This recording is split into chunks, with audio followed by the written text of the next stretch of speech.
હા, નવી વેરાયટી બનાવી પાત્રા અને ગાંઠિયાને મિક્સ કર્યા છે, પાત્રા ગાંઠિયા. આનું નામ પાત્રા ગાંઠિયા શું કામ છે?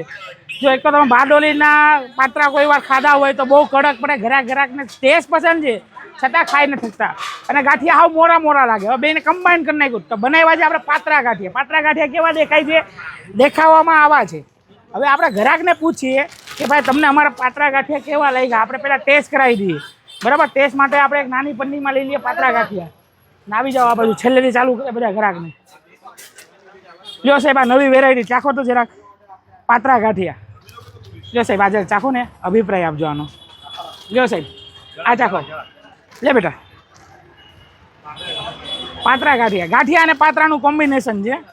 લ્યો સાહેબ, ચાખો, કેજો કેવા લાગ્યા. લ્યો સાહેબ, લાવો સાહેબ, લાવો લાવો.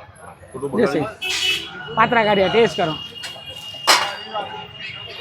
લ્યો સાહેબ, આ ટેસ્ટ કરો પાત્રા ગાંઠિયા. ટેસ્ટ કરો. હા, નવી વેરાયટી બનાવી પાત્રા અને ગાંઠિયાને મિક્સ કર્યા છે, પાત્રા ગાંઠિયા. લ્યો સાહેબ, ટેસ્ટ કરો ને. હજી કાલથી જ લોન્ચ કર્યા છે 6 વાગ્યાથી. આજે બીજો દિવસ ગણી શકાય. આ ચાખો કાકા, મજા આવશે. તો આવો ભોલેજી નમકીનનો પાત્રા ગાંઠિયા ટેસ્ટ કરો, મજા જરૂર આવશે.